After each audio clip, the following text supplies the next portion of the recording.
Welcome back to the channel. Today we have a story written by Adam Ellis. Our reader for today's story is Mason Cook. Let's jump into it. I never believed in demons. Never thought evil was real. Just stories to scare kids at night. But that all changed the moment my sister Beth showed up at that crumbling apartment tower. It was supposed to be a reunion, something simple. Instead, it turned into a nightmare no one could escape. If you ever find yourself trapped in a place where shadows move on their own and the people around you stop being human, run.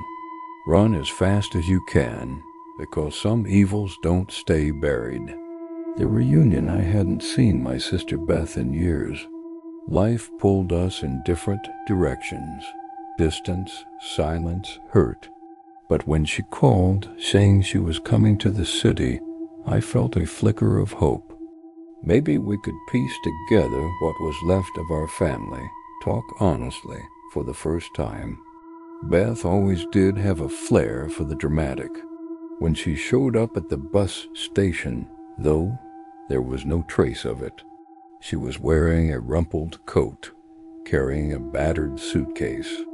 Her hair hung in dull strands around her face. "Hey," I said, reaching out, surprised by the catch in my voice. She nodded, taking a step back. "You okay?" "Yeah," she muttered, looking away. "Sorry, just a lot going on right now." Her hesitation stung, but I pushed it aside. This was a good start. I still had a lot of questions, but I knew better than to push her. You can still back out if you want," I said. "It's not too late." She looked at me sharply. "What?" "No, yeah, let's do this." "Where are we going?" "Ellie's place," I replied. "Come on, I'll drive." Ellie, our other sister, lived in a run-down high-rise on the east side of town. She was raising 5 kids alone after losing custody of her youngest son. I'd never met all the kids, and the thought of seeing them made my heart ache. When I arrived at the building, it was worse than I expected. The paint was peeling, hallways dim, the smell stale and heavy. The elevator barely worked, so I climbed the stairs to the 14th floor, the one Ellie called home. As we got off the elevator, I could hear muffled sounds from inside the apartment, laughter, shouting, what sounded like a TV blaring. I knocked. The door swung open and Ellie stood there, a tired smile on her face, her eyes tired but hopeful. "Hey," she said, stepping aside to let us in. "Everyone, this is Beth." One by one, the faces popped out from behind her. There was Joe, the oldest, followed by Sam, Jake, Ben, and little Lily, who shyly hid behind Joe. "Hi," Beth said softly, kneeling down to meet Lily's gaze. "So, how have you been?" "Good," Lily replied, a hint of mischief in her eyes. "You scared me." Beth laughed nervously. "Sorry, just a lot going on, right?" Ellie led us into the tiny apartment, gesturing to the cluttered furniture and piles of toys strewn across the floor. "Make yourself comfortable," she said, her voice strained. That night, we sat around a tiny table, trying to fill the silence with stories, laughter, anything. I watched Beth interact with the kids, stealing small glances at Ellie. I knew Ellie was struggling. She'd lost her youngest son to the foster care system after her ex-husband falsely accused her of abuse. But seeing the strain on her face, the dark circles under her eyes, the way she flinched at sudden noises, it broke my heart. The food tasted like cardboard in my mouth. The jokes fell flat, and all the while I could feel it, the building felt wrong. The air thick like something was watching us. We talked until late, catching up on years of silence. Then Beth excused herself, heading to the spare room where I was staying. sleep well?" I asked her the next morning over a bowl of cereal. "Like a baby," she replied with a forced smile. Dreamt I was back in Mrs. Periwinkle's third-grade class. "Ah, yes, the anal rim incident," I said, laughing. She joined me, shaking her head. How could I forget? Detention and a stern talking to. What a nightmare. After breakfast, I helped the kids get ready for school while Ellie disappeared into another room. "Don't worry about Mom," Joe said, noticing my confused look. "She has her own special work schedule. Doing stuff, so we don't kill each other." He gave me a serious nod. "Been stuck with her long enough to pick up a few things," he added with a wink. A bitter laugh escaped my lips. "No kidding?" Then Beth appeared in the doorway. "Hey, everyone, mind if I take Ellie's youngest out for the day?" "A little mother-daughter bonding," she said, winking at me. "Sure," Ellie replied from the corner, her voice distant. "Just don't stay out too late." I watched as Beth gathered Lily in a tight hug, leading her toward the door. As soon as they were gone, Ellie collapsed onto the sofa, burying her face in her hands. "Is she okay?" I asked gently. "Yeah, fine," Ellie muttered, taking a deep breath. "Just giving her a break. She hasn't had much of a childhood." I sat beside her, placing a comforting hand on her shoulder. "Neither did we," I whispered. We were quiet for a moment.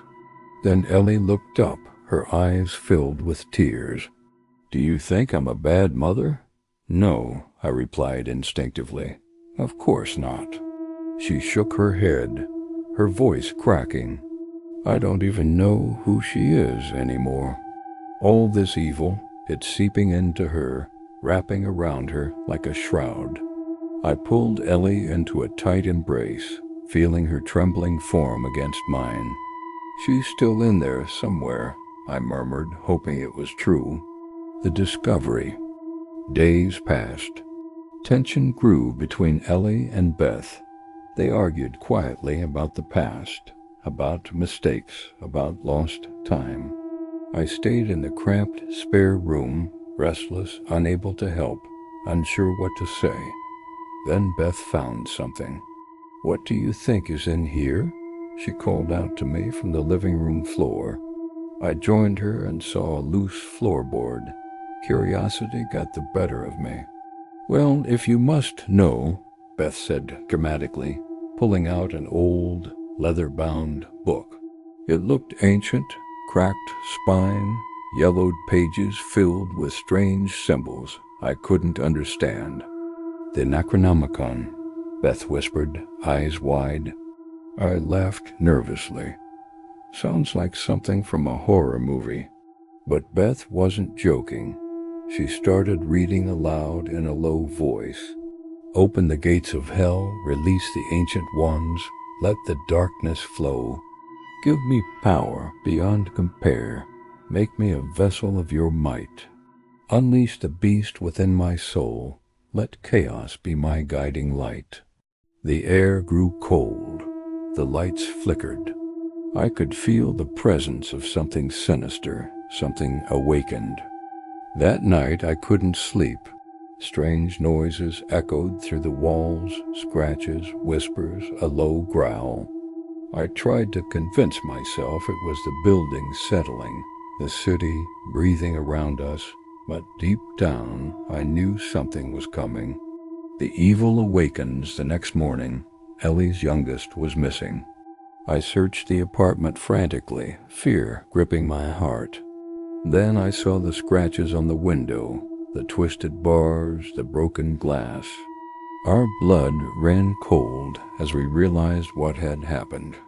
But the nightmare wasn't over. The apartment felt different now, colder, heavier. The walls seemed to press in on us. Doors slammed on their own.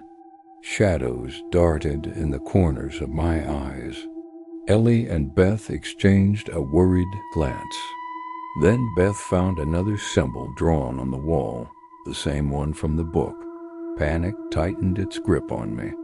We locked ourselves in the apartment, but it felt like the darkness was inside the walls, inside our minds.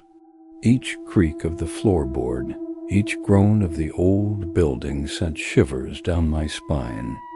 The evil was closing in, whispering promises of power in exchange for my soul. The scent of decay filled my nostrils, making me gag. Then I heard a knock. Not a normal knock, but a slow, deliberate tap. Tap, tap, tap, tap, tap. The fight for survival, the knock continued for what felt like hours. Then it stopped. Silence descended upon us, thick and heavy. Cautiously, we crept closer to the door, our hearts pounding. On the other side, the silence was deafening. Fear coiled in my stomach. We moved from room to room, trying to stay ahead. Every hallway felt endless, every shadow a threat. Suddenly, I heard Beth's voice, distorted and cold. "Join me," she beckoned, her words dripping with venom. "Embrace the darkness. Become one with the shadows." I called out to her, desperate to reach the lost part of her, but she was gone, taken over by the darkness. We barricaded ourselves in the bathroom, holding our breath as the evil screeched and clawed at the door. Ellie found a lighter and a jar of gasoline. She poured it over the pages of the book, setting them ablaze. For a moment, the evil paused, sensing its power slipping away, but then it lashed out, shaking the building violently. Screams echoed through the halls, some human, some not. Time seemed to stand still. The flames danced in Ellie's determined eyes. The evil raged its final moments upon us.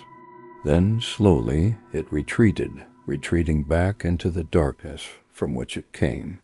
The final stand, the minutes that followed, felt like hours. The air grew colder, the silence heavier. Then the first rays of sunlight peeked through the cracks in the curtains. The evil waited until dawn to strike, knowing the sun's light would hold it back. Now it was our chance to escape. We fled the apartment, racing down the stairs as if the building itself was chasing us. Outside, the fresh air hit us like a wave, the sky a brilliant blue, mocking our terror. As we stumbled away from the tower, I turned to look back. The building seemed normal, almost inviting, but I knew the evil would return, waiting for its next victim. And so we walked away, forever bound by the nightmare we had faced, forever changed by the evil we had barely escaped. If you ever stumble across an ancient book promising power or forbidden knowledge, walk away. Some doors should never be opened. Some evils will rise again, because once it's inside, it never truly leaves.